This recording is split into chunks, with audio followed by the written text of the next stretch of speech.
आता बातमी पुन्हा एकदा राज्यामधली आहे। कर्जतच्या कोपर्डी गावात घडलेल्या बलात्काराच्या निषेधार्थ आज अहमदनगरमध्ये ठिकठिकाणी रास्ता रोको आणि बंद पुकारण्यात येतोय। या बंदमध्ये मोठ्या प्रमाणात लोक सहभागी होतील असा अंदाज व्यक्त केला जातोय। दरम्यान कायदा सुव्यवस्थेचा प्रश्न निर्माण होऊ नये म्हणून नगर जिल्ह्यातल्या महत्त्वाच्या ठिकाणी मोठा फौजफाटा तैनात करण्यात आलाय। अहमदनगर जिल्ह्यासोबतच बीड, उस्मानाबाद आणि इतर अनेक जिल्ह्यातही बंद पाळण्यात येतोय। कोपर्डी गावातील घटनेचा निषेध करण्यासाठी अहमदनगरच्या या इम्पिरियर चौकातनं मोर्चा निघणार आहे आणि मोर्चाच्या ठिकाणी आपल्याला मोठ्या प्रमाणावरती पोलीस बंदोबस्त तैनात केलेला आपल्याला पाहायला मिळतोय।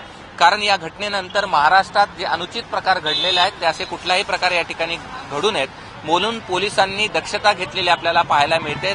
सीआरपीएफ असेल, स्थानिक पोलीस असेल, त्यानंतर इथल्या आजूबाजूच्या जिल्ह्यातनं देखील पोलीस बंदोबस्त मागवण्यात आलेला आहे आणि मोर्चेकरी देखील या ठिकाणी जमा व्हायला सुरुवात झालेली आहे। या चौकातनं म्हणजे ह्या इम्पिरियर चौकातनं जिल्हाधिकारी कार्यालयावरती मोर्चा निघणार आहे आणि त्यासाठी हे सगळी जे पोलिसांचा फौजफाटा आहे तो लावण्यात आलेला आहे। केवळ याच नाही तर जिल्हाधिकारी कार्यालयासमोर देखील मोठ्या प्रमाणावरती पोलीस बंदोबस्त लावण्यात आलेला आहे आणि नगर जिल्ह्यातल्या तालुक्याच्या ठिकाणी देखील बंदोबस्त आहे।